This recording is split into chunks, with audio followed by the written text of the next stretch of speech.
Bienvenidos todos, ¿verdad? Otro miércoles, gracias a Dios por su infinita bondad. Qué bendición tenerlas ya un buen grupo ya reunidos. Y qué maravilloso es este nuevo viaje que hemos emprendido de estudiar los evangelios, ¿verdad? La armonía de los evangelios. Queremos conocer a Cristo cada día más y de una manera completa como está en todos los evangelios, ¿verdad? Entonces, la semana pasada estuvimos viendo lo que había el tiempo que había entre los evangelios.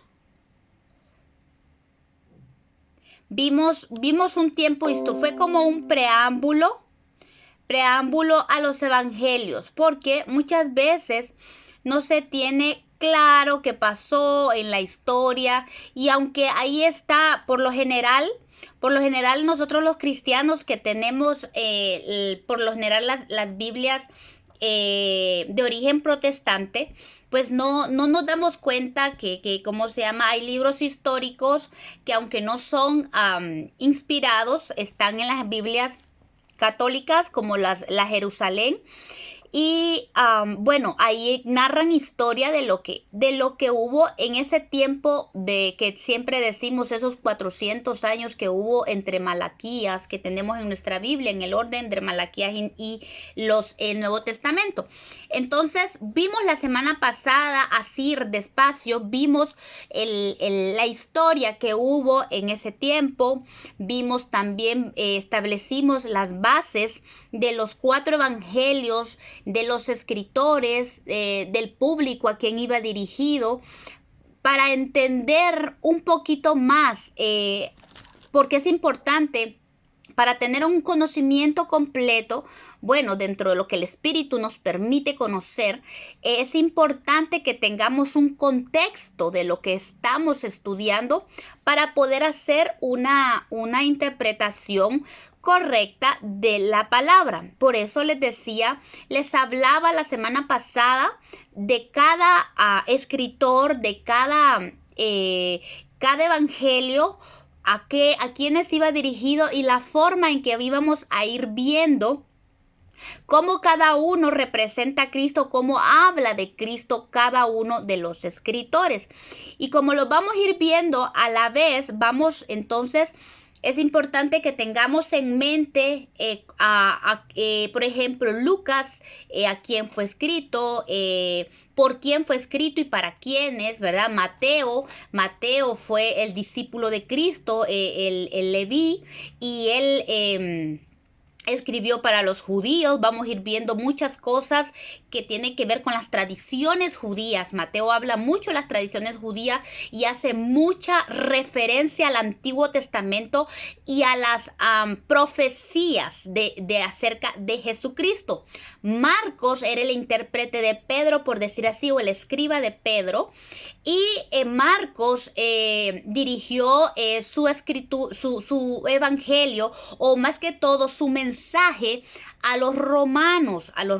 Entonces, en Marcos hay cierta tipología o lenguaje que va dirigido exactamente a la forma de pensar de los romanos. Luego vemos a un Lucas, un hombre erudito, era un médico, un hombre muy, muy inteligente, que fue usado por el Espíritu Santo, y él es bien metódico porque él hizo una investigación. Cuando Lucas conoce a Cristo y empieza a conocer al Señor, él, como no estuvo en tiempos del Señor Jesucristo, sino que vamos a ver que estuvo en el tiempo de Pablo, entonces él escuchaba muchas cosas, él escuchaba que muchos habían tratado de organizar o de poner en orden todas las cosas. Entonces él, movido por el Espíritu Santo, se da la tarea de investigar. Y vamos a ir viendo esto, porque con esto vamos a empezar de Lucas, pero su mensaje fue dirigido al mundo griego, ¿verdad? Dirigido exactamente a Teófilo. Lucas hace una enciclopedia, mejor dicho, de investigación que cubre toda la historia del ministerio de Jesucristo y la iglesia primera, del primer tiempo, ¿verdad? Entonces vemos que y Juan, el otro evangelio, pues Juan es un poco diferente a los 3 evangelios anteriores, porque Juan, el discípulo amado, el discípulo del amor, que lo llaman también, este hombre de Dios se enfoca en Cristo. Él aprendió a amar a Jesús de una manera diferente posiblemente a los demás apóstoles. Él siempre estuvo tan cerca del corazón de Cristo, del pecho del Señor, que se recostaba en su pecho, que él ese estar en su pecho y escuchar el eco del corazón de Cristo le permitió una revelación que trasciende aún la preexistencia. Y eso lo vamos a ir viendo poco a poco. Ok, entonces vamos a hacer una parte introductoria, la parte introductoria de la vida de Jesucristo. Esta parte introductoria va a constar de la introducción que hace Lucas. Vamos a ver el estado preencarnado de Cristo que hace Juan. Y consta también de la genealogía de Jesucristo que narra Mateo. Pues vamos a empezar con Lucas capítulo 1 del 1 al 4. Hoy vamos a tener que ustedes tengan sus Biblias ahí porque vamos a ir viendo parte por parte en las escrituras. Miren, yo tuve que ponerle posita a cada evangelio para no estarme perdiendo, para estar buscando, porque vamos a estar en estos estudios, vamos a estar yendo de Lucas a Mateo, de Marcos, Juan, y bueno, entonces para algo más rápido hice esta separación. Entonces, hoy vamos a empezar con Lucas capítulo 1, del 1 al 4, dice Lucas: puesto que ya muchos han tratado de poner en orden la historia de las cosas que entre nosotros han sido ciertísimas, tal como nos lo enseñaron los que desde el principio lo vieron con sus ojos y fueron ministros de la palabra, me ha parecido también a mí, dice Lucas, después de haber investigado con diligencia todas las cosas desde su origen, escribírtelas por orden, oh excelentísimo Teófilo, para que conozcas bien la verdad de las cosas en las cuales has sido instruido. Bueno, esta es la introducción que tenemos a los evangelios. Lucas explica que él ha visto que otros, posiblemente de los que estamos hablando, Mateo y Marcos, pues estaban tratando de poner en orden la historia de Jesucristo y también a él le pareció hacerlo, ¿verdad?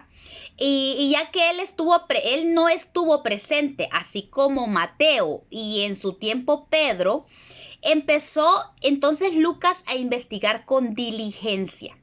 Lucas hace énfasis que estas cosas han sido entre nosotras ciertísimas. Lucas establece que lo que él ha estudiado y ha investigado y ha conocido de nuestro Señor Jesucristo es algo veraz. Dice, son cosas ciertísimas. ¿Por qué? Él asegura que son ciertísimas porque él dice que investigó diligentemente cada cosa. O sea, él no se quedó con lo que tal vez Marcos o Mateo habían escrito, que seguramente Lucas había leído, posiblemente, ¿verdad? Pero él se da a la tarea, no que Marcos y Lucas no estuviera en orden. En sí, el hecho no es tanto el orden que Mateo y Marcos tenían, sino que de cierta manera Lucas sentía en el espíritu que habían cosas que eran necesarias investigar como para agregar, para hacer aquello más completo, ¿verdad?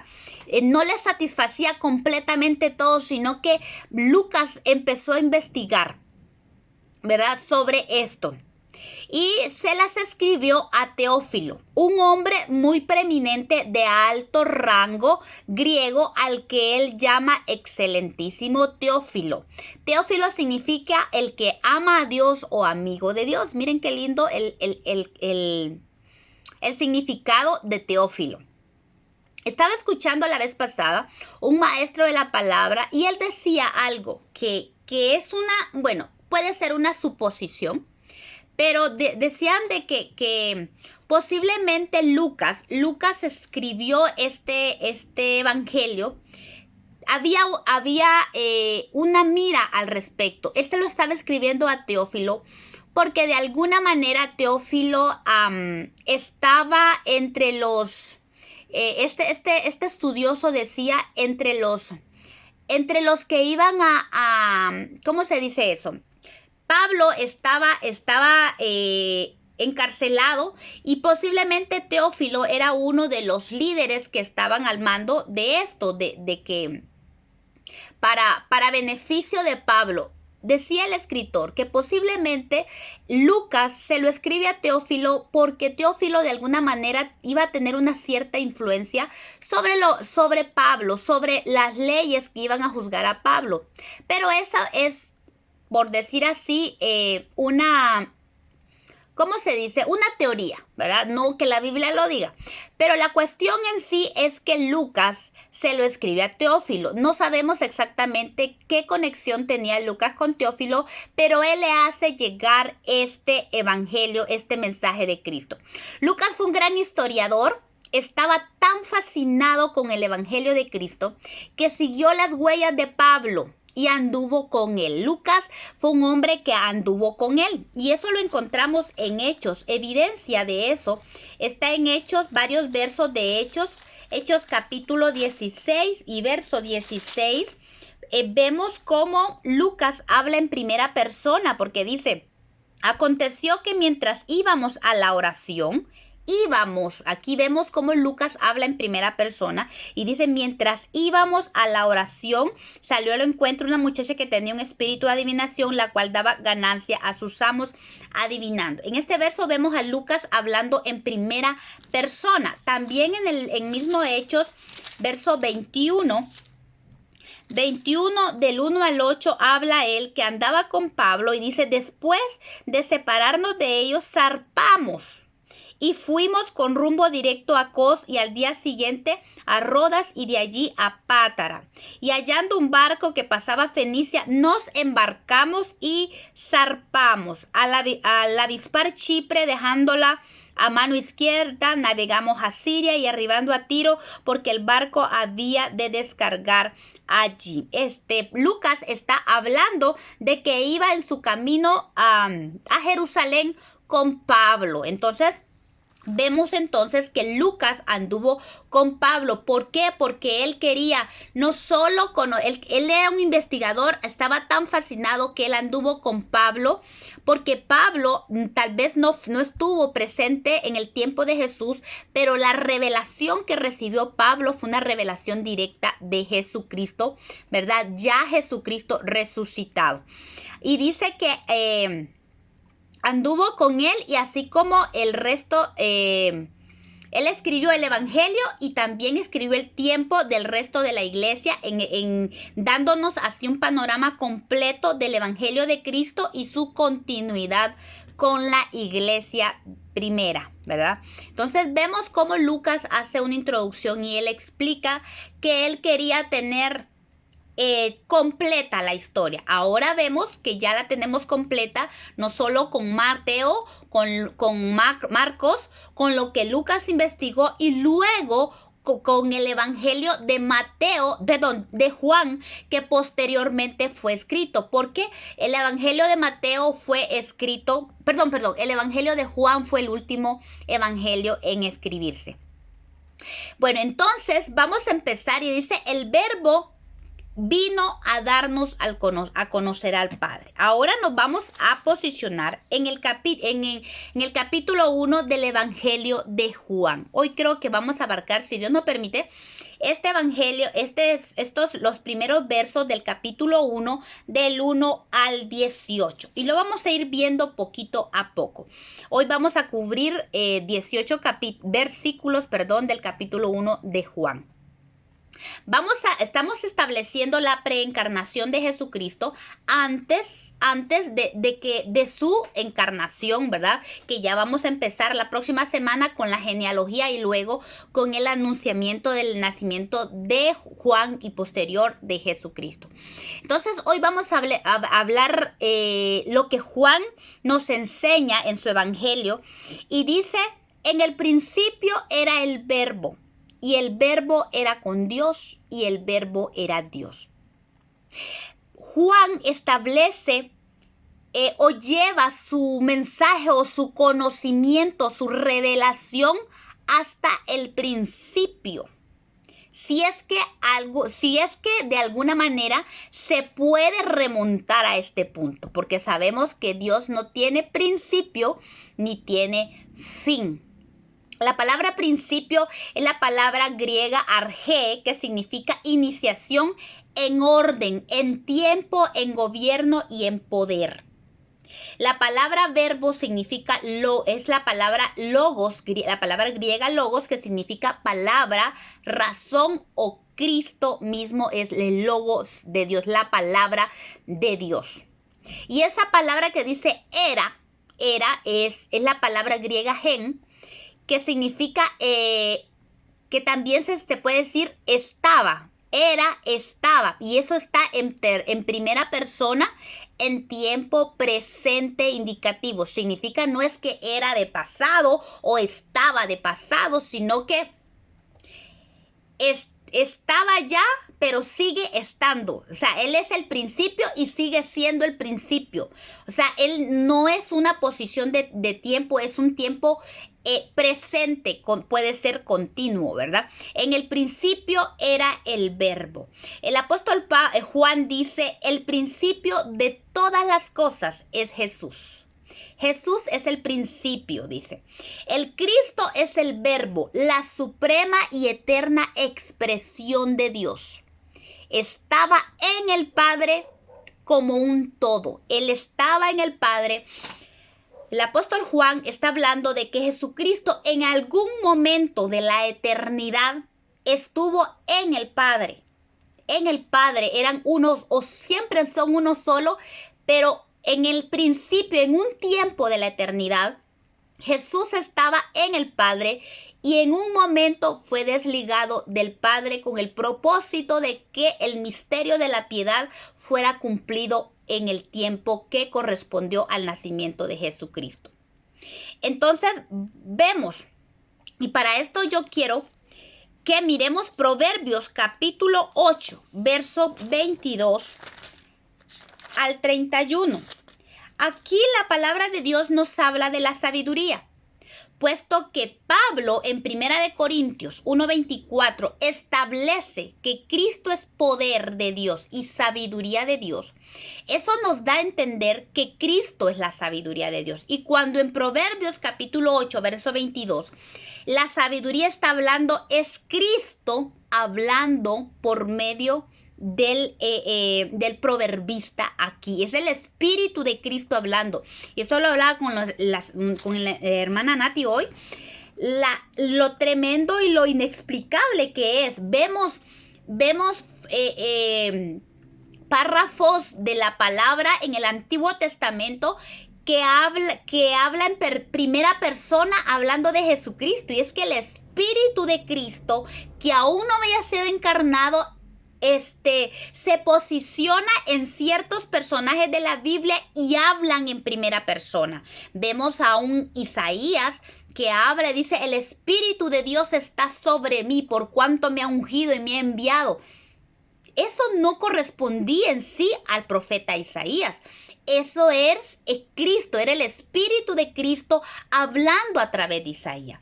Pues aquí en el libro de Proverbios, pasa lo mismo. Dice Proverbios capítulo 8, verso 22. Dice, Jehová me poseía en el principio. ¿Será que el proverbista podría decir esto de sí mismo? No. La sabiduría, Jesús, el Espíritu de Jesús hablando.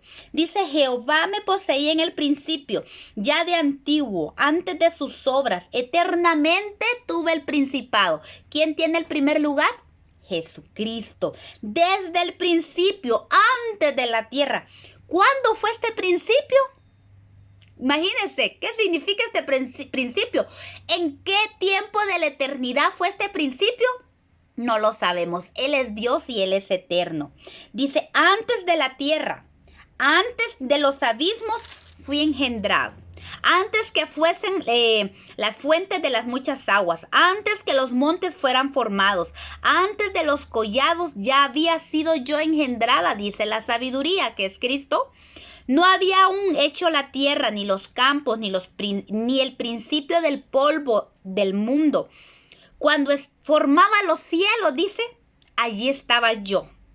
Cuando trazaba los círculos sobre la faz del abismo, cuando afirmaba los cielos arriba, cuando afirmaba las fuentes del abismo, cuando ponía al mar su estatuto, para que las aguas no traspasasen su mandamiento, cuando establecía los fundamentos de la tierra, con Él estaba yo. Vean qué precioso, cómo se remonta Jesucristo a esta eternidad preciosa, antes de que todo fuera creado.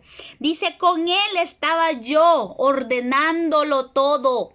¿Qué dice la palabra? ¿Quién creó todo? Jesús. Para Él fue creado y por medio de Él fue creado todo. Esto nos habla de que es Jesús hablando.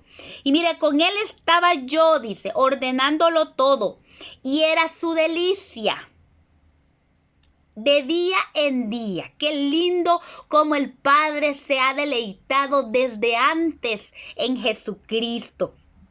Teniendo solaz delante de Él en todo tiempo. Me regocijo en la parte habitable de su tierra y mis delicias son los hijos de los hombres. ¡Qué maravilloso! Qué maravilloso es que nos remontemos al Hijo, a la esencia del Hijo desde antes de la fundación del mundo. ¿Quién era Jesús? La sabiduría de Dios allí con Él. Dice que el Padre tenía su deleite en Él. ¡Qué maravilloso! Juan 10:30, Jesús dice, yo y el Padre uno somos. ¿Cómo? Qué maravillosa, qué complemento, Dios Padre, Dios Hijo y Dios Espíritu Santo formándolo todo. El Espíritu del Padre estaba formándolo todo. Jesús siendo el Logos, la palabra. ¿Cómo trabajan el Padre, el Hijo y el Espíritu Santo? El Padre hace el plan y da la orden. Jesús es la palabra y es hablada la palabra y la ejecución del Espíritu Santo haciéndolo todo. Es una maravillosa armonía porque Jesús dice, yo y el Padre uno somos. Y vemos, sigue diciendo Juan, este era en el principio, todas las cosas por Él fueron hechas y sin Él nada de lo que ha sido hecho fue hecho. Vean cómo esto sigue diciendo que todas las cosas fueron hechas por Él. Él la palabra, Él dio la orden para que todo se hiciera y el Espíritu Santo que es el Espíritu de Cristo y el Espíritu del Padre, Él haciéndolo. Todas las cosas por Él fueron hechas y sin Él nada de lo que ha sido hecho fue hecho. Era la perfecta armonía entre el Padre, el Hijo y el Espíritu Santo y Jesús mismo. Y esto es lo maravilloso, que Juan pone a Jesucristo como el Hijo de Dios. El Hijo de Dios impresionante, cómo hace al Padre y al Hijo uno solo. Colosenses capítulo 1 del verso 15 al 17 dice el apóstol Pablo, Él, hablando de Jesús, es la imagen del Dios invisible.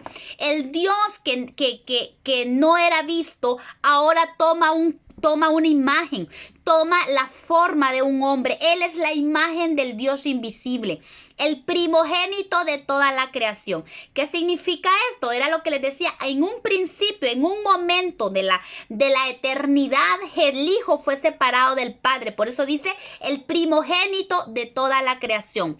Porque en Él fueron creadas todas las cosas, así como lo dice Proverbios que acabamos de leer, los que hay en los cielos y las que hay en la tierra. ¿Se da cuenta? Los cielos, estamos hablando del universo, no solo este cielo, hay múltiples cielos porque está en plural. Los que hay en los cielos y las que hay en la tierra, singular, una tierra. Las cosas que son visibles y también las invisibles fueron creadas por Jesucristo. Sean tronos, sean dominios, sean principados, sean potestades. Todo fue creado por medio de Él y para Él. ¿Por qué dice que al final de Proverbios leemos que dice que Él se deleita en su creación, en los hombres? Dice, y mis delicias son los hijos de los hombres. Esto dice Jesús, que nosotros somos su delicia. ¿Por qué? Porque fuimos creados para Él, para alabanza de su gloria. Y Él es antes de todas las cosas y todas las cosas por Él subsisten. Todo subsiste por Él. ¿Se ha preguntado cómo es que la Tierra se mantiene en órbita? Es Jesús quien la sostiene. Él es el que sostiene todo. Eso que no tiene respuesta. Los científicos a lo que ellos no pueden explicar le llaman siempre el factor X. Y ese factor X es el poder del Hijo actuando. Porque ellos no lo pueden explicar. Simple y sencillamente le ponen X. Pero Jesucristo es Él, el que hizo todo para Él y todo fue hecho por medio de Él. Miren qué maravilloso. Cuando nosotros nos ponemos a pensar en la persona de Jesucristo, en su deidad, como el Hijo del Dios Altísimo, es maravilloso saber a lo que nosotros pertenecemos. Fuimos creados por Él y para Él. Y por Él subsistimos. O sea, aquí esto nos debería de nosotros dar una identidad maravillosa. En Él subsistimos.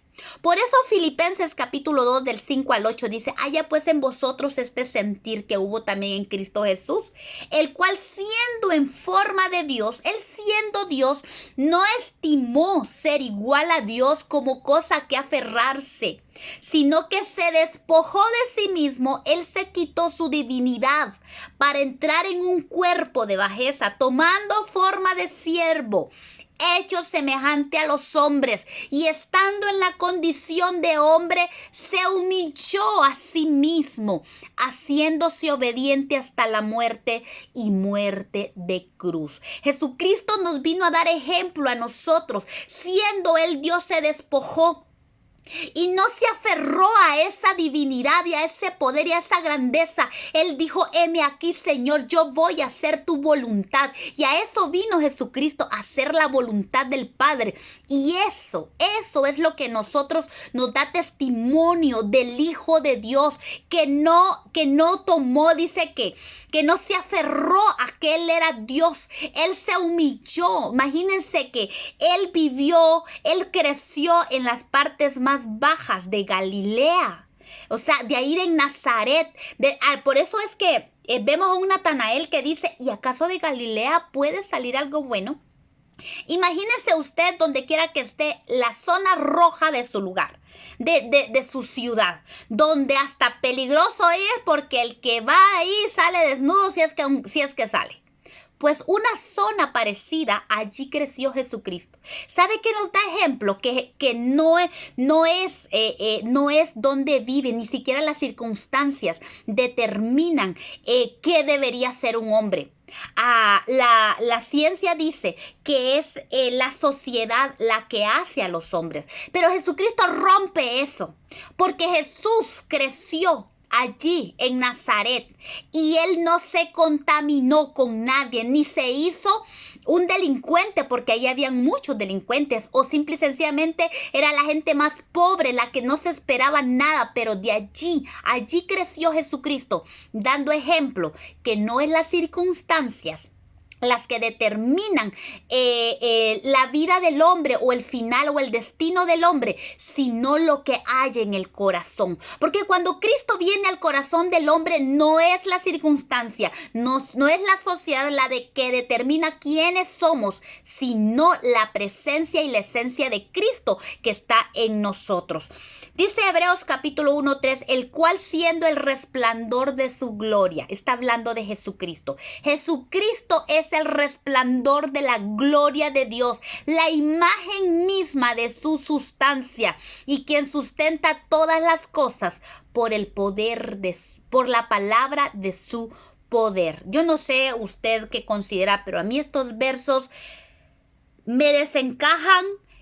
Mi mente es demasiado limitada para comprender la grandeza del Hijo de Dios.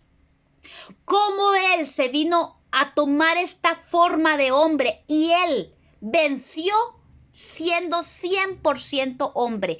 Él venció en su naturaleza humana para que nosotros pudiéramos vencer, porque Él nos dio ejemplo. Entonces es tan maravilloso saber que Él es el resplandor de la gloria de Dios. ¿Recuerdan que una vez Natanael, creo que Felipe le dijo al Señor, muéstranos al Padre y nos basta? ¿Y qué le dijo Jesús? ¿Tanto tiempo he estado con vosotros y no me conocéis? ¿Por qué? Porque Él es Dios. Él es la imagen, Él es el resplandor de la gloria de Dios, la imagen de su sustancia. Jesús es Dios, la sustancia de Dios es Cristo. Y Él sustenta todas las cosas con la palabra de su poder. Por eso es que esta palabra es maravillosa. No necesitamos más, porque esta palabra es poder de Dios para sustentar nuestra vida, para sostenernos. Si no importa si es huérfanos, si somos viudas, si estamos solos en la tierra, Él nos sustenta. Si lo tenemos a Él, lo tenemos todo. Y sigue diciendo Juan, en Él estaba la vida y la vida era la luz de los hombres. Esta palabra, vuelvo otra vez a la palabra anterior que les dije. Es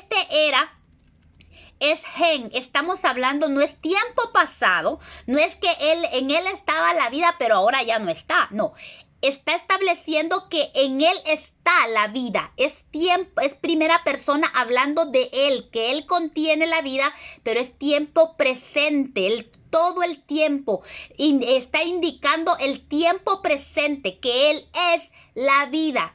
Ayer usted decía, o yo pude decir, Él es la vida hoy. Y hoy le digo, hoy es la vida, Jesús. Mañana le diré, hoy es la vida, Jesús. El próximo año, ¿quién es la vida? Jesús. Sigue siendo la vida en todo tiempo. En Él estaba la vida o está la vida. Y la vida era la luz de los hombres. Él sigue siendo la luz de los hombres. La luz en las tinieblas resplandece y las tinieblas no prevalecen contra ella. Jesús es la vida. Esta palabra es zoe en el griego y habla de literal o figurativamente. Él tiene la vida en sí mismo. Él es vida en sí mismo. O sea, no es que en Él haya vida. Él es la vida, hay vida en Él. Por eso Jesús dijo, yo doy mi vida y yo la vuelvo a tomar, porque Él es la vida. Nadie, la muerte no podía detenerlo, la muerte no podía contenerlo, la muerte no podía contener la vida que es Cristo. Él es la vida. Juan 5:26 dice, porque como el Padre tiene vida en sí mismo, así también ha dado al Hijo el tener vida en sí mismo. ¿Se dan cuenta? Jesús es la vida. Él tiene vida en sí. Él no ha recibido. Él no es que le dieron vida. Él es vida. A Él se le dio el tener vida en sí mismo. Juan capítulo 11, verso 25. Y el verso 14, 6 dice, Jesús lo dijo de sí mismo, yo soy la vida. Él es la vida. Toda la vida se encuentra en Él. Por eso es que Él es el todo del hombre. Él es la vida.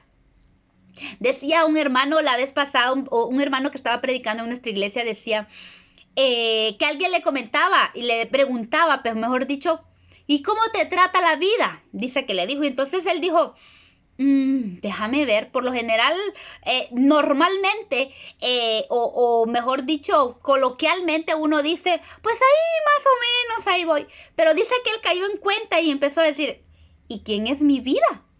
Y entonces dijo, Jesús es mi vida. ¿Y que cómo me trata mi Jesús? Entonces dice que él inmediatamente recapacitó y le dijo, ¿que cómo me trata la vida? Pues si mi vida es mi Jesús, Él es lo mejor, Él me trata maravillosamente porque me ama. Él es nuestra vida, ¿verdad? Él es la vida. Esta vida que es Cristo es la luz de los hombres. Él es la que en la vida alumbra a los hombres. Salmo 119, 105 dice, lámpara es a mis pies tu palabra y lumbrera a mi camino. Juan 9, 5 dice Jesús que mientras él estaba en el mundo, Él es la luz del mundo. Y luego esa luz la transfiere a su iglesia, que somos su cuerpo. Él como cabeza, mientras estaba físicamente aquí en la tierra, dijo, mientras estoy aquí en la tierra, yo soy la luz del mundo. Pero luego Él ascendió a los cielos, a la diestra del Padre, y esa luz la trascendió a nosotros. En Mateo capítulo 5 o 7, creo que 7 y verso 14 o 15, no estoy tan segura, pero allí dice que nosotros somos la luz. Vosotros sois la luz del mundo. ¿Por qué? Porque Él trasladó su luz a su cuerpo, a la iglesia. Él es la luz, nosotros somos su cuerpo, Él es la cabeza. Entonces, así como Él es la luz del mundo, nosotros, el pueblo de Cristo, el cuerpo de Cristo, deberíamos también de ser esa luz, brillar de la misma manera que Cristo brilla.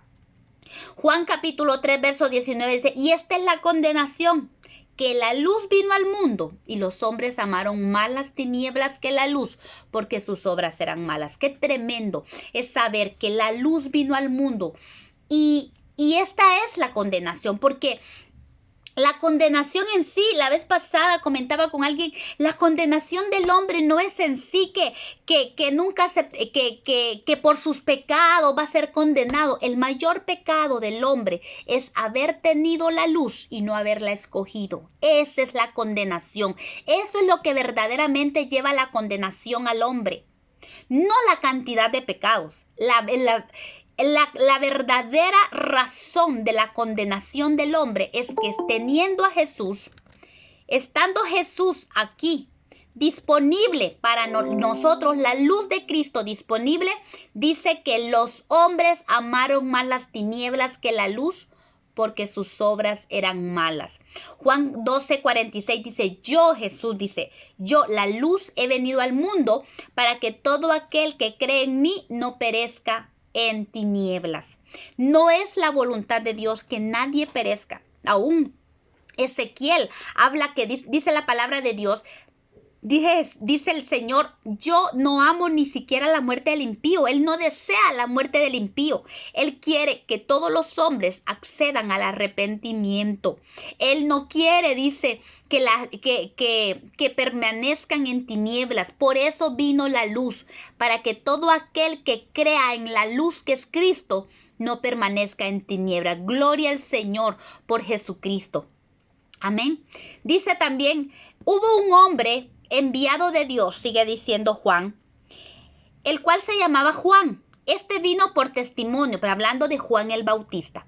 Este vino por testimonio para que diese testimonio de la luz, a fin de que todos creyesen en él. No era él la luz, Juan el Bautista, sino para que diese testimonio de la luz. El apóstol Juan hace referencia aquí a Juan el Bautista como aquel que vino a dar testimonio de Jesucristo y explica y hace énfasis que él no era la luz, sino que está diciendo que la luz es Cristo. Más adelante vamos a ver la vida de Juan el Bautista. Hechos 19:4 dice Pablo, Juan bautizó con bautismo de arrepentimiento, diciendo al pueblo que creyesen en aquel que vendría después de él, esto es, Jesús el Cristo. Juan vino a dar testimonio de Jesucristo y a preparar el camino para la venida del Mesías. Sigue diciendo Juan, aquella luz verdadera que alumbra a todo hombre venía a este mundo.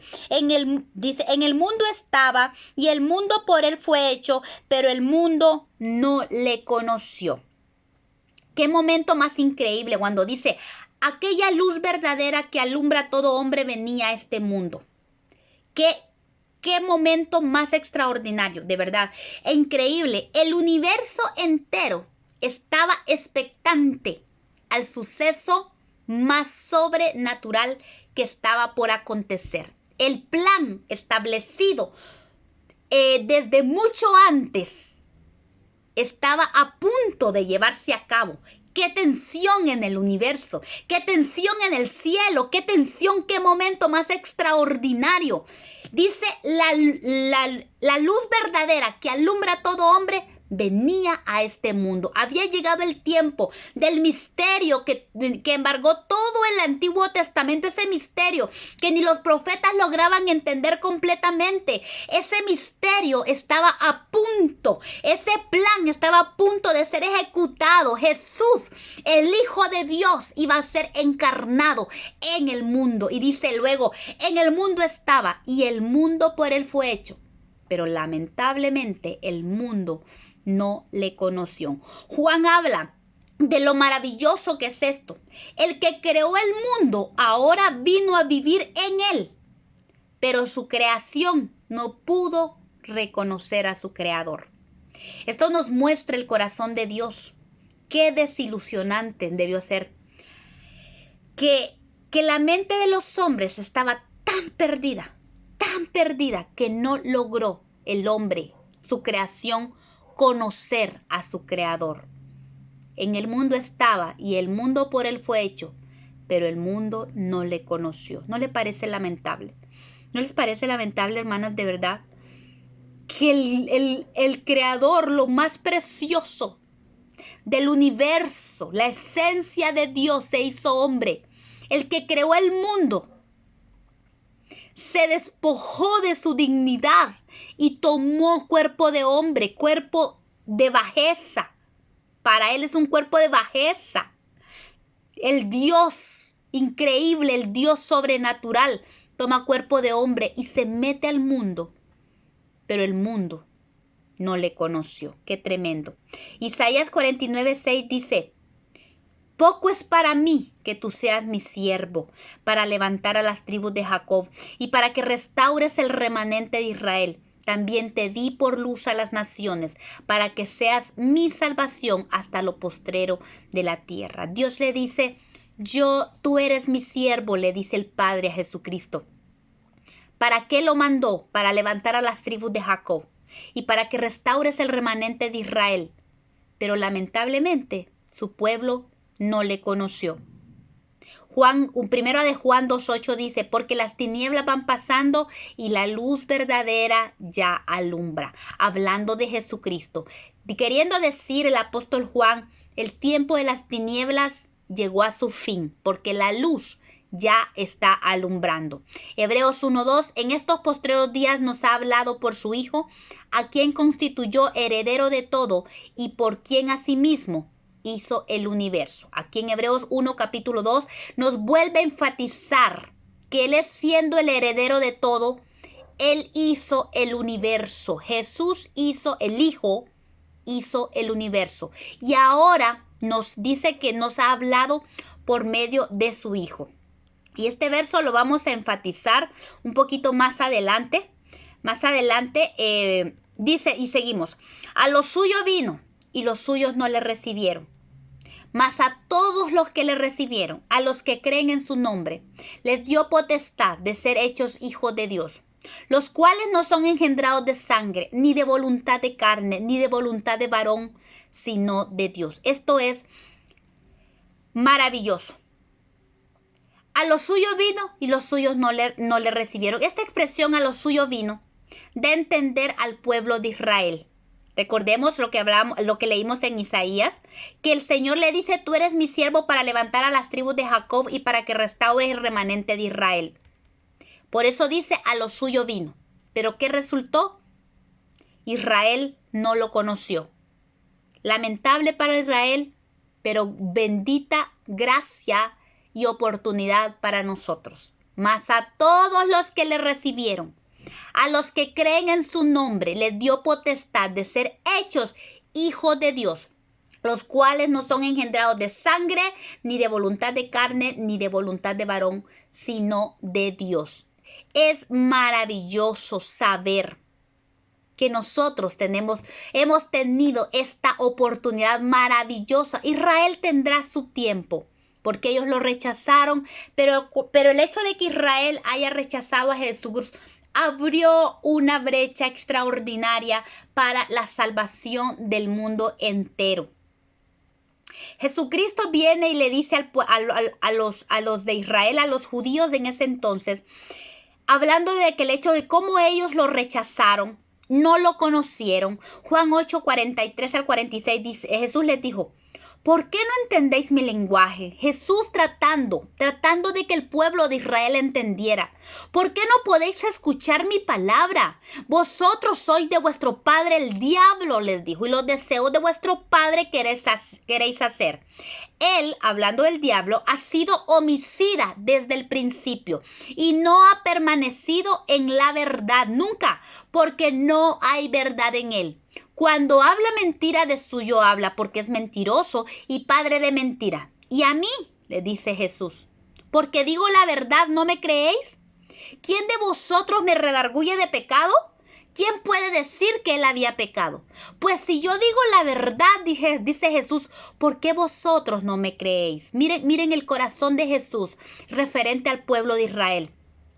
Juan 5:43 dice, yo he venido en nombre de mi Padre, dice Jesús, y no me recibís. Si otro viniera en su propio nombre, a éste recibiréis. Y esto es profético, porque va a venir alguien en su propio nombre, que es el anticristo, diciendo que él es el Mesías, y a él sí lo van a recibir. Pero el privilegio, gloria a Dios, que nos dio el privilegio a nosotros de ser llamados hijos de Dios, a quienes lo hemos recibido en nuestro corazón y hemos creído en su nombre por la fe que es en Cristo. Gálatas 3:26 dice, pues todos sois hijos de Dios por la fe en Cristo Jesús. ¿Quiénes son hijos de Dios? Los que lo han recibido y a los que creen en su nombre. Aquí tenemos que enfatizar que no todo el mundo es hijo de Dios. Hay diferencia. Está los que son creación de Dios y los que somos hijos de Dios. Dice Juan que todos los que le reciben y los que creen en su nombre, Él les ha dado la potestad o el poder, el privilegio de ser hechos hijos de Dios. Así es que no todo el mundo es hijo de Dios. Mucha gente dice que todos somos hijos. No es cierto. Los hijos son aquellos que hemos recibido al Señor y lo hemos creído en su nombre. Eso es un privilegio que hemos recibido por la fe en Jesucristo. Pero triste realidad para aquellos que no creen, ¿verdad? Juan 3:18 dice, el que en él cree no es condenado. Pero el que no cree ya ha sido condenado, porque no ha creído en el nombre del unigénito Hijo de Dios. Es que cuando logramos entender lo maravilloso de la persona de Jesucristo, es indiscutible creer en Él, recibirlo a Él y exaltar su nombre. Pero triste y lamentable es para aquellos que no creen en Jesucristo o los que creen que Jesús solo fue un profeta, que no creen que Él es el Hijo de Dios, porque en esto está la salvación, en creer que Jesús es el Hijo de Dios. ¿Por qué? Porque los que se han condenado a sí mismos son aquellos que no creen en Jesús como el unigénito Hijo del Padre. ¿Qué significa? Que muchos pueden decir, sí, yo creo en Jesús. ¿Qué significa creer en Jesús?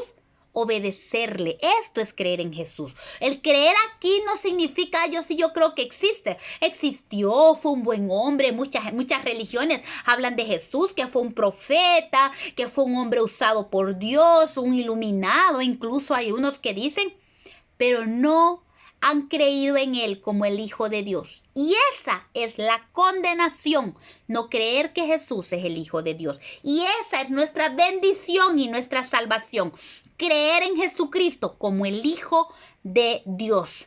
Primera de Juan 5:13, estas cosas dice, os he escrito a vosotros que creéis en el nombre del Hijo de Dios, para que sepáis que tenéis vida eterna. Tenemos vida eterna. ¿Por qué? Porque hemos creído en el Hijo de Dios. Tenemos vida eterna. Eso debe de llenarnos de gozo, debe de llenarnos de alegría el saber que tenemos vida eterna. Estaba escuchando un predicador y él decía, mire, ¿cuál es el problema? ¿Por qué tiene miedo morirse? ¿Por qué está entrando en temor? Jesús, la palabra de Dios dice que tenemos vida eterna. Al que cree en Jesucristo, la muerte solo es la transición de esta vida a la vida eterna. Solo es el ticket para regresar a la casa del Padre. Así como nuestro engendramiento en Dios no fue por carne ni sangre, sino por la palabra, debemos nacer del agua y del Espíritu para entrar en el reino de Dios. Esto lo dice Juan en el capítulo 3, versos 5 al 6, cuando le decía a Nicodemo que era necesario nacer del agua y del Espíritu, ya que nosotros, aquí dice al principio, que no hemos sido engendrados ni por carne ni por sangre, hemos sido engendrados por la palabra, porque es la palabra la que trajo fe a nosotros y fue la fe en Cristo la que nos hizo salvos. Por eso dice Santiago 1:18, Él, Jesús, de su voluntad nos hizo nacer por la palabra de verdad. Es la palabra de verdad la que nos engendró y nos hizo nacer. Primera de Pedro 1:23 dice, siendo renacidos no de simiente corruptible, sino de incorruptible por la palabra de Dios que vive y permanece para siempre. Es esta bendita palabra de Dios que creó fe en nosotros para poder ser engendrados y poder nacer de la palabra. Porque dice que no hemos sido, dice, engendrados de sangre, ni de voluntad de carne, ni de voluntad de varón, sino de Dios. Fuimos engendrados de Dios. Él nos llamó. Desde antes de la fundación del mundo, Él nos engendró. Él ya sabía de nosotros. Por eso es necesario que nosotros nazcamos del agua y del Espíritu. Esto habla de los dos bautismos, la importancia de ser bautizados en agua y ser bautizados en el Espíritu Santo para entrar en el reino de Dios. Esto es muy importante, hay que hacer énfasis en este aspecto. Mucho pueblo de Dios creyó en Jesucristo, se ha bautizado en agua, pero no ha sido bautizado por el Espíritu Santo. Hay que cumplir los dos bautismos para entrar en el reino de Dios. Esto lo dijo Jesucristo. Debes de nacer del agua y del Espíritu para nacer en el reino de Dios. Así es que es muy importante que el pueblo de Dios sepa que es necesario el bautismo del Espíritu Santo, y la evidencia de ese bautismo por lo general es el hablar en lenguas. Qué importante es entonces el hablar en lenguas. Es una manifestación del bautismo del Espíritu Santo. Y sigue el apóstol Juan diciendo, y aquel verbo fue hecho carne y habitó entre nosotros y vimos su gloria, gloria como el unigénito del Padre, lleno de gracia y de verdad. Romanos dice que Jesús nació según la carne en el linaje de David, confirmando que que el verbo fue hecho carne. Dice Gálatas 4:4, pero cuando vino el cumplimiento del tiempo, Dios envió a su Hijo, nacido de mujer y nacido bajo la ley. Qué maravilloso este momento que se hizo cuando el verbo fue hecho carne y habitó entre nosotros. Y Juan habla y dice, vimos su gloria como la gloria del unigénito del Padre, llena de gracia y de verdad. ¿Por qué habla el apóstol Juan? ¿Se acuerda el monte de la transfiguración? Cuando subió Pedro, Jacobo y Juan, ellos estuvieron presentes ahí cuando Jesucristo se glorificó enfrente de ellos, cuando estaba Moisés y Elías allí en el monte. Por eso dice el apóstol Juan, nosotros vimos su gloria como la del unigénito del Padre, porque allí en el monte ellos escucharon al Padre decir que él era, ¿cómo se llama? Él era la voz del Padre hablando del unigénito. Dijo que a él escucharan, porque él era el Hijo de Dios, él era su hijo y que tenían que escucharlo a él. Entonces, primera Timoteo, sí, capítulo 3, verso 16, habla también de la manifestación de Cristo en la carne, que esto es parte del misterio de la piedad.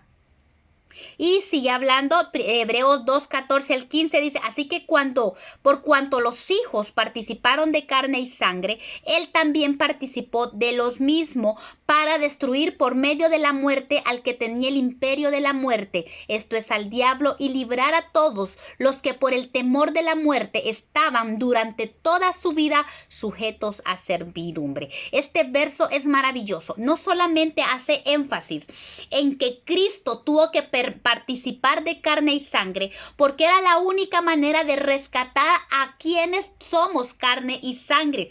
Así dice, por cuanto a los hijos que somos nosotros participaron de carne y sangre, él también participó de lo mismo, porque era la única manera de que él destruyera por medio de la muerte al que tenía el imperio de la muerte. La muerte de Jesucristo fue trascendental. Esa muerte absorbió toda la iniquidad y el pecado original en la muerte de Cristo, y allí dice que él destruyó el imperio de la muerte en su muerte. Y ahí también dice que él destruyó el poder del diablo. ¿Para qué? Para librar a todos aquellos que por el temor a la muerte estaban durante toda la vida sujetos a servidumbre. Esto nos habla algo muy importante. ¿Usted tiene temor a la muerte? Los que estamos en Cristo no deberíamos tener temor a la muerte. Porque Juan habla que dice que para que nosotros entendamos que tenemos vida eterna. Tenemos vida eterna. Si aún estamos sujetos al temor de la muerte, significa que la obra de Cristo no ha sido hecha completa en nuestra vida. No debemos de tener temor, porque dice que Él murió, absorbió la muerte, absorbió el poder de la muerte, del pecado original, del pecado del primer Adán, de Adán, y él siendo el postrer Adán, absorbió la muerte, la destruyó y hizo una nueva vida, una nueva criatura. Él hizo una nueva raza, una nueva creación, para que nosotros fuéramos renacidos en esa nueva creación, ya no con temor a la muerte. Porque Él nos hizo libres. Por medio de su muerte nos hizo libres del temor de la muerte, para que ya no estemos sujetos a servidumbre. Por eso el apóstol Pablo nos insta y nos dice, no deis lugar al diablo, no deis lugar al diablo. Porque Él inmediatamente, si nosotros le damos lugar al diablo, inmediatamente nos quiere hacer servidores de Él. Pero Él vino para darnos libertad, para que ya no estemos sujetos a servidumbre, dice la palabra. Y sigue diciendo, Juan dio testimonio de Él y clamó diciendo, este es de quien yo decía, dice Juan el Bautista, el que viene después de mí es antes de mí, porque era primero que yo.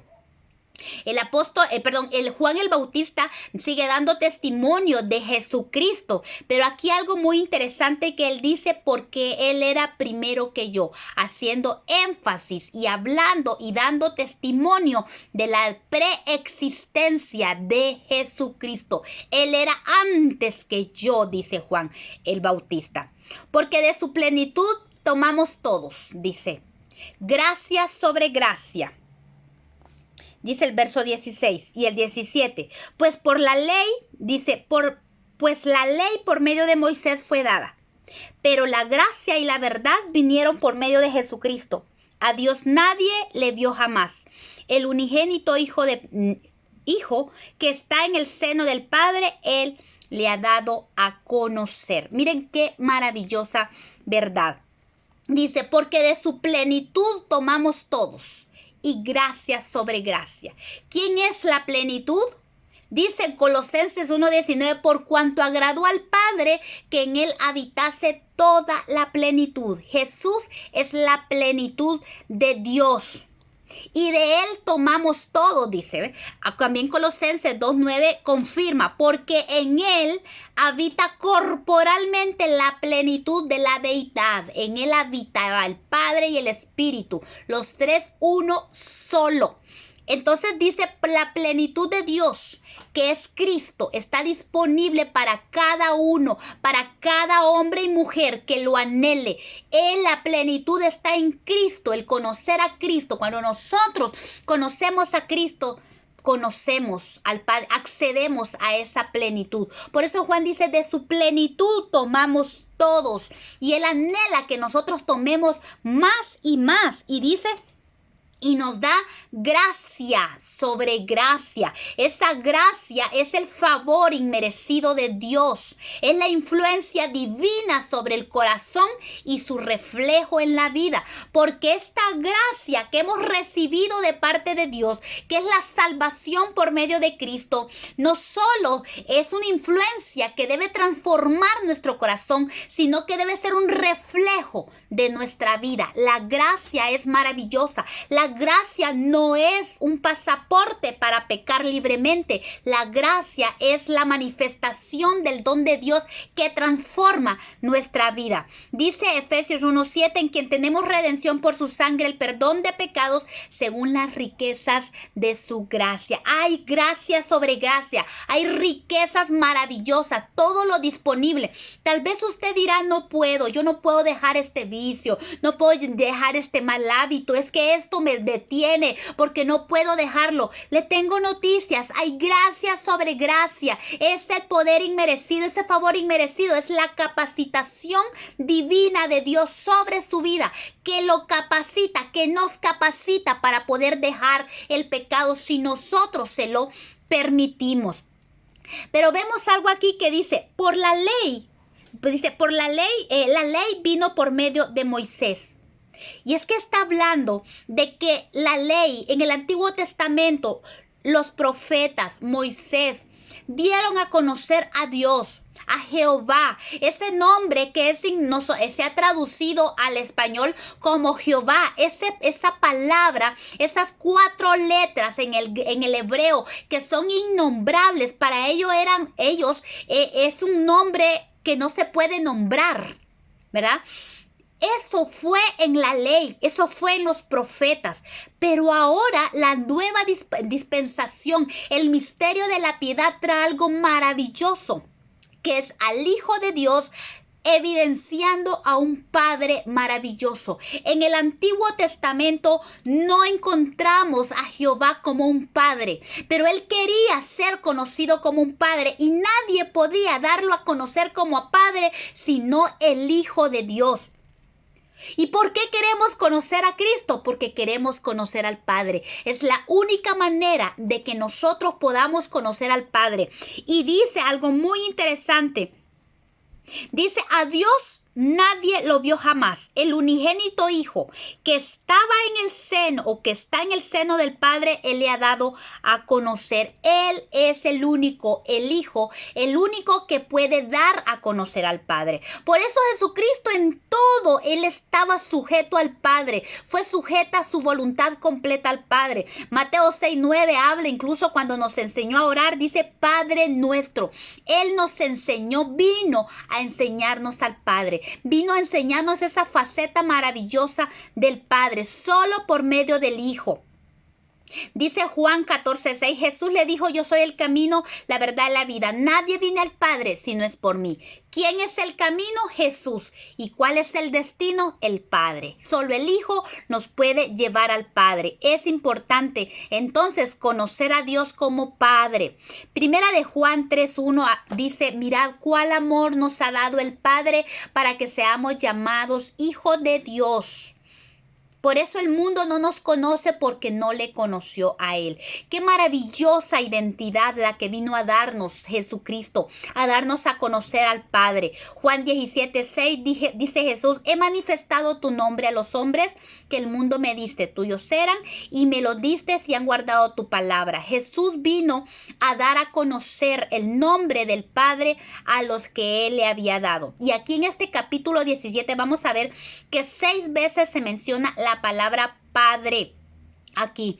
Al vivir como hijo de Dios, manifestó el nombre del Padre desde el principio hasta el fin. Solo un hijo podía revelar a un padre. Por eso dice la ley que fue dada por Moisés, pero este y los profetas solo mostraron la imagen de Dios Jehová, un nombre que aún ahora es innombrable, pero Jesús, el Hijo, vino a darlo a conocer como el Padre. Dice Mateo 11:27, todas las cosas me fueron entregadas por mi Padre, y nadie conoce al Hijo sino el Padre, y ni el Padre conoce a alguno sino el Hijo, y aquel a quien el Hijo lo quiera revelar. Esto es maravilloso, saber que nadie le puede revelar al Padre. Nadie nos puede revelar al Padre, solamente el Hijo. Y eso es lo maravilloso. Y el Señor quiere darse a conocer a nosotros como Padre. Él anda buscando, dice, adoradores que le adoren en espíritu en verdad. El Padre es el que anda buscando. Hay 4 cosas que quería mencionarles del resultado de conocer al Padre. Qué importante es conocer al Padre que Jesucristo nos vino a dar a conocer. El conocer al Padre por medio de Jesucristo nos da identidad personal. Cada personaje del Antiguo Testamento, si ustedes vemos por qué es tan importante las genealogías en el Antiguo Testamento, porque era importante de quién era hijo cada uno. El Padre le daba identidad al Hijo, ¿sí? Por eso es importante que nosotros tomemos esa identidad por medio de Jesucristo, que nos da a conocer al Padre y que anhelemos conocer al Padre, porque es el Padre que nos da identidad. Él es el Padre que nos ha puesto su nombre en nosotros por medio de Jesucristo. Hay una generación en este tiempo a la que muchos llaman generación X, porque esta generación es una generación que no tiene identidad. Qué importante es que nosotros que hemos recibido la identidad de hijos, demos a conocer a esta generación que no tiene identidad, que hay un Padre que los ama y que los está esperando. Otro resultado de conocer al Padre es saber que tenemos un hogar en el cielo. Recordemos, ¿qué es lo que le da calor de vida a un hogar? Los padres, que hayan hijos, eso es que da calor de hogar. Pues le cuento, en el cielo tenemos un hogar preparado. No estamos solos, saber que nosotros tenemos un Padre, que Él nos espera en su gloria. Juan 14:2 dice que el Padre tiene muchas moradas. Y Jesús fue a preparar morada para nosotros. Así es que el hecho de conocer al Padre nos da a entender y a conocer que tenemos un hogar en el cielo. Que el día que nosotros partamos, vamos y regresamos a nuestro hogar, a la casa del Padre. Otra tercera beneficio de conocer al Padre es que nos da una seguridad completa. Mateo 10:29, ahí Jesús está hablando del valor de unos pajarillos. Y le dice al Señor, vosotros valéis más que muchos pajarillos. Entonces tenemos gran seguridad que tenemos un Padre que tiene todo bajo control. Si tiene control de cada pajarillo que cae a tierra, ¿cómo no va a tener control de nosotros? Somos más valiosos nosotros. Aquel que no escatimó a su propio Hijo lo dio por nosotros. Imagínense la tremenda seguridad que podemos tener en el Padre, porque dice Juan 10:29, mi Padre me las dio, hablando de las ovejas. Él es mayor que todos y nadie las puede arrebatar de las manos de mi Padre. Yo creo que esta seguridad es maravillosa, la seguridad que tenemos como hijos. Saber que no importa lo que estemos pasando, no importa la circunstancia que pase a nuestro alrededor, si hay muerte, si hay COVID, si hay enfermedad, si hay escasez. Pase lo que pase, nosotros tenemos una plena seguridad porque tenemos un Padre. Eso nos da seguridad. Conocer al Padre maravilloso que tenemos. Y conocer al Padre también nos da una motivación para servirle. Jesucristo, Él lo conocía a su Padre y por eso su énfasis fue hacer la voluntad del Padre. Juan 8:29, Jesús decía, porque el que me envió conmigo está. Jesús sabía que el Padre estaba en cada paso. No me ha dejado solo el Padre, dice, porque yo hago siempre lo que a Él le agrada. Agradar al Padre fue la motivación de Jesús para hacer su voluntad, el complacerlo en todo, donde quiera. De verdad debe ser para nosotros también nuestra motivación. Donde quiera que estemos, con quien estemos, quien nos rodee. Donde quiera que estemos nosotros, no importa dónde, no importa la circunstancia, debemos ser gobernados por ese deseo ardiente de hacer la voluntad de Dios. Conocerlo trae seguridad y satisfacción. Saber que Él cuida de mí, que Él me da lo que necesito, trae paz a nuestro corazón. La muerte no asusta, como les decía, porque regresamos al Padre. Y también anhelamos en el corazón agradar a Dios. Así como Jesús agradó al Padre en todas las cosas, el saber que tenemos un Padre nos da también nosotros anhelo. Debe generar en nosotros anhelo por agradarlo, donde quiera que estemos, cuando estamos a solas. Tener cuidado de lo que hablamos, aún lo que pensamos, aún lo que sentimos. En todo debemos agradar al Padre, así como Jesús. Jesús tenía una meta y la hizo su dieta. Juan 4:24, Jesús dijo: mi comida es que haga la voluntad del que me envió y acabe su obra. Así es que, el tiempo se nos fue, pero la verdad es que quería decirles que esa gracia que hemos recibido de parte del Padre, maravillosa gracia, dice, amados, ahora somos hijos de Dios, pero aún no se ha manifestado lo que hemos de ser. Pero sabemos que cuando Él se manifieste seremos semejantes a Él, porque le veremos tal como es. Y todo aquel que tiene esta esperanza en Él se purifica a sí mismo, así como Él es puro. El saber que somos hijos, el saber que tenemos un Padre maravilloso, el saber que tenemos identidad, tenemos seguridad, y que un día seremos como Él. De esa esperanza debe llevarnos con un deseo ardiente a purificarnos nosotros como Él es puro. Y la gracia que Dios nos ha dado, que se ha manifestado para nosotros, dice que esa gracia nos enseña a que renunciando a la impiedad y a los deseos mundanos, vivamos en este siglo sobria, justa y piadosamente, aguardando la esperanza bienaventurada y la manifestación gloriosa de nuestro gran Dios y Salvador Jesucristo. Así es que, qué maravillosa enseñanza hoy, de verdad, de saber quién es Jesús, de dónde viene, qué es la esencia de Dios.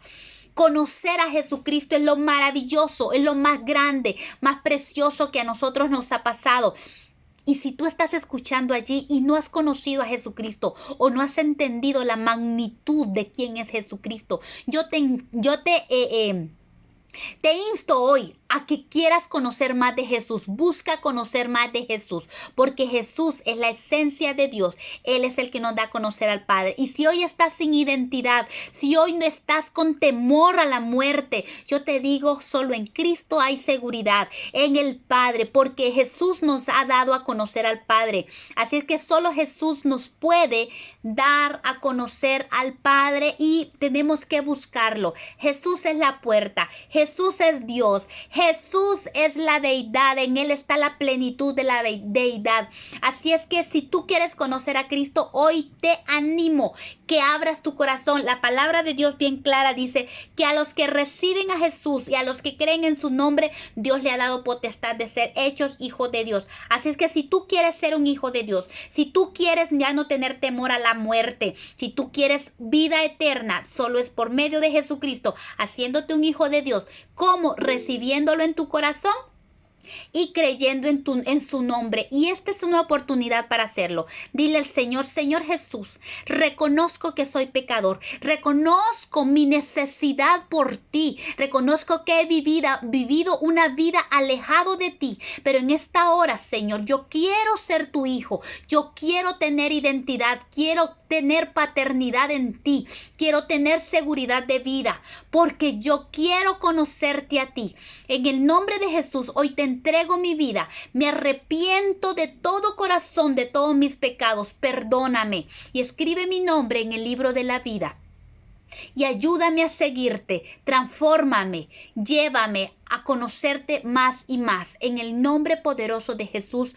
Amén. Si tú hiciste esta oración, te animo, busca a otros, únete con otras personas que amen a Jesús y que busquen a Jesús, y el conocer a Jesús, lo más lindo y maravilloso. Así es que Dios les bendiga, y esto es todo la enseñanza del día de hoy.